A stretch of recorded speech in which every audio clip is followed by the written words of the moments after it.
Look there, son, Colin's father said in his thick Irish brogue. We be having ourselves a few troublemakers tonight. Collin swept his torch over to where his father pointed. Maybe so, Da, Collin said. Father James was right to start the late rounds. Best we call the authorities. He knelt down to inspect the gates, broken chain, and lock lying on the ground. Carelessly tossed aside nearby was a large pair of bolt cutters. Footprints led into the cemetery. Looks like a single troublemaker, more like, his father said. He rang the police non-emergency number 101 on his mobile phone. After the recording ended, he was connected to Forest Gate Police Station. Officer Stanton, how may I help you? Hello, I'm Collin O'Shea. My father and I are groundskeepers at St. Patrick's Cemetery in Laystone. We've been vandalized. He told the officer about the broken chain and bolt cutters. Are you in any danger, Mr. O'Shea? No, sir. Likely just a teenager carrying on after a night at the pub. Unfortunately, this isn't the first time something like this has happened. We will send someone out as soon as possible. Thank you. Collin clicked off the mobile and turned to his father. If it's anything like the last time, we won't see any police for at least an hour. An hour? If they're showing too, I'd be surprised. Maybe this vandal will have the decency to be passed out when they arrive, like last time. His father winked. Shall we see for ourselves who is trespassing, lad? Yada. He looked over at his father and smiled. Sean Niall O'Shea, though broken-hearted from losing his wife, had been the best father a son could ever hope for. Collin still saw a bit of sadness in his dad's eyes from time to time, though most days they had that mischievous spark he so loved. Colin's mother had died from cancer when he was just a tiny lad. His father had taken such good care of her during her long battle. The only memory Collin had of his mother was of her sleeping and his dad awake, holding vigil at all times by her side. He and his father continued down the cemetery's path, pointing their torches in every direction. No sign of the vandal so far. Just imagine the faces of the family next week when I tell them about tonight, his father said. You and I facing down 4 giant brutes inside these fences. You and your tales. No one believes a word you say, he smiled. Maybe this next trip home you should consider a dash more truth. If I do, your Uncle Michael won't keep our glasses full, his father laughed. 21 days in Dublin. What a time you and I will. A dark figure appeared suddenly behind his father, covering his mouth and slicing his neck with a large knife. His father fell to the ground, the long gash in his throat spewing blood and robbing him of his final words. Stunned, Collin bent over him. Da! The man with the blade grabbed him. Collin instinctively elbowed him and broke free of the hold, whipping around to face his attacker. The man held the knife almost casually. The attacker lunged with the blade. Collin tried to deflect it with the torch, but missed. The knife sunk deep into his left arm, and he yelled out, dropping his only weapon. Then the man yanked out the blade and buried it in Collin's chest. Suddenly, unable to breathe, he collapsed next to his father. The dark-haired man turned off their torches and took Collin's mobile phone. He bent down to his father and licked the blood. I wish I had more time to enjoy slicing on you, but I'm expecting someone. Helpless and paralyzed, Collin watched in horror as the man plunged his knife into his father again and again. 12:28 p.m. Angelique heard the front door open and close, her entire body tensed. Did you hear that? Thomas asked, still holding Gita's hand. She nodded. Stay here. Where's Austin? With her gun in hand, she cautiously walked into the foyer. Empty. She glanced out the window and saw Austin speeding away in the car. What the hell? She ran out to the street, trying to wave him to stop, but he kept driving at a dangerous velocity, the tires squealing and smoking. What had he found in the lab that had him in such a hurry? As fast as she could run, she headed up the stairs to the cold storage room. The gruesome sight made her stomach queasy, but she scanned the area, hoping to see another envelope.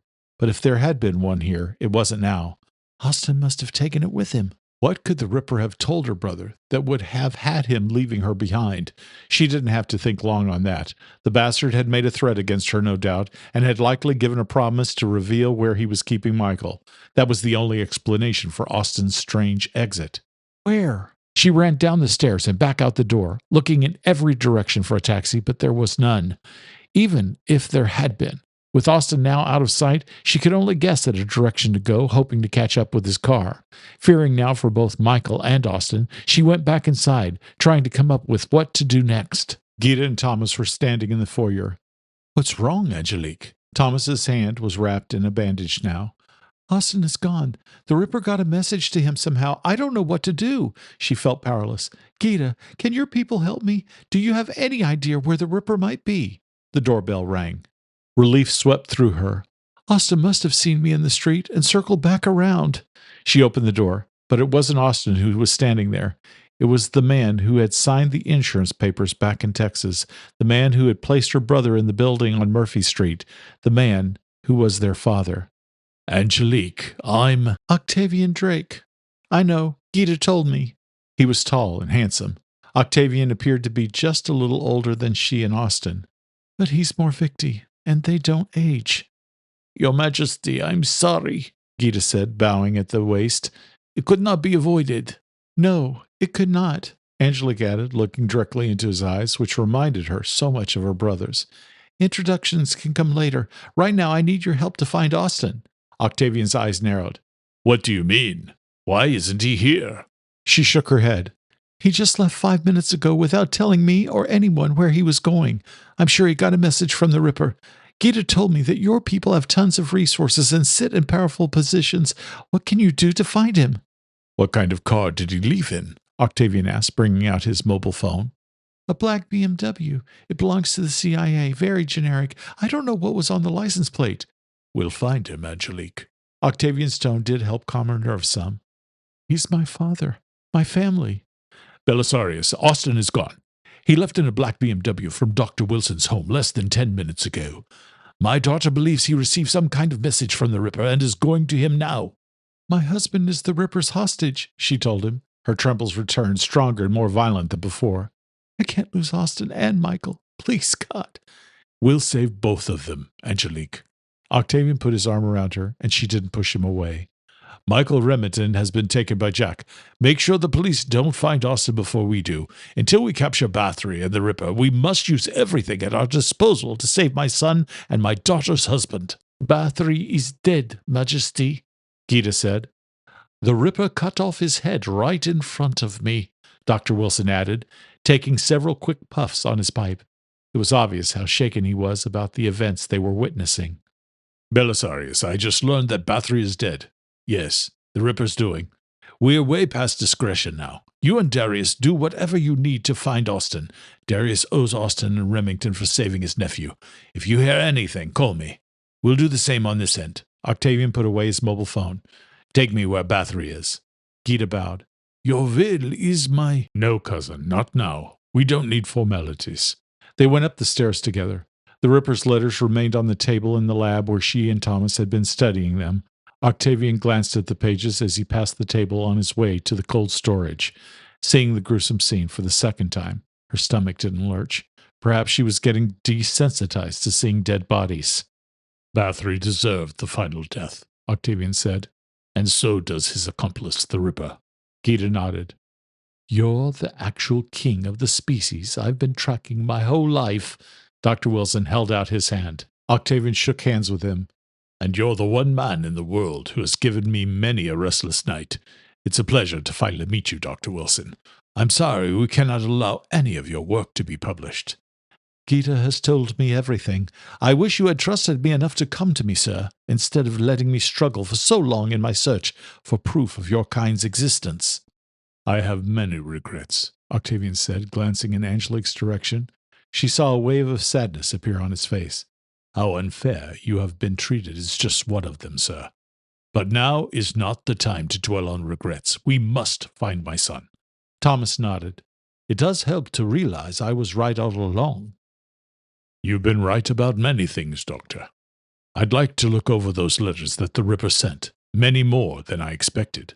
They studied them thoroughly together, telling Octavian about the murder scenes they'd visited and the packages they'd collected. His face darkened. I will return the remains to their loved ones, Dr. Wilson.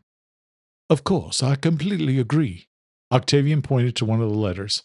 This entire passage about Mary Jane Kelly gives me an idea. That was found at the 5th murder scene, correct? Yes, she answered. A car park on White's Row. The next logical place for Jack to lead Austin would be to the grave of Mary Jane Kelly. He wants you to be his queen. Octavian brought out his phone. This whole night was his way of winning your heart. That's insane. She felt her stomach tighten just thinking about it. It may sound crazy because he is, but I believe he's picked that particular place to convince Austin to join him in his quest to destroy all Morvicti, and to try to get your brother's blessing for your hand in marriage. It's Jack's way of saying goodbye to the past and hello to the future he desires. I think your logic is sound, Octavian, Dr. Wilson said. Octavian called the commissioner again. Belisarius, I believe the Ripper is luring Austin to St. Patrick's Cemetery. I'll meet you there. He clicked off his phone. I'll be back. If you think you're leaving me here, you're wrong. Angelique looked him straight in the eyes and patted the Glock. I can take care of myself just fine. I know. I've been watching you do that your whole life. Let's go get Austin and Michael. 12:45 a.m. Austin kept hold of the assault rifle and got out of the car at the front entrance to the cemetery. The night's blackness cloaked everything, but he could make out the eerie shadows of a massive brick building beyond the gate and a sea of elaborate tombstones. There was no chance of him surprising the Ripper, thanks to the timeline the killer had given him, so he left the car's lights on. The gate to the cemetery was ajar. A pair of bolt cutters on the ground was a clue as to how it had been opened. Attached to the black iron bars was one of the Ripper's envelopes. Austin tore it open and brought out the note. Unlike the previous messages he'd read from the madman, this one had a single instruction: how to find Mary Jane Keller's marker. The paper wasn't even signed, which Austin found odd. Jack's narcissism came through every word he'd written thus far, with his signature acting as a final self-absorbed exclamation point. Until this message. But like the earlier phone call, this note had a specific timeline. 2 minutes. Thanks for watching Morvicti Blood, Episode 26, St. Patrick's Bloody Night. I hope you'll like and share and subscribe and hit the notification bell. New episodes are dropping every Monday and Friday. But if you want more now and haven't watched the full 8-part sequel, Morvicti Execution, it's already live. Start there to witness the betrayal that set everything in motion. Want to read ahead and uncover secrets not yet shown on screen? The full novel, Morvicti Blood, is available now on Amazon. You'll find the link in the description if you dare. I hope you'll leave a comment. What do you think? What creeped you out? Who do you think survives? I'm going to read every comment, and I'm going to try to answer every comment or question that you have. For early access, bonus episodes, and forbidden lore, join our inner circle, Bloodbound, at patreon.com/Lee Swift. Until next time, keep your lights on, stay quiet, and whatever you do, don't answer the knock at your door.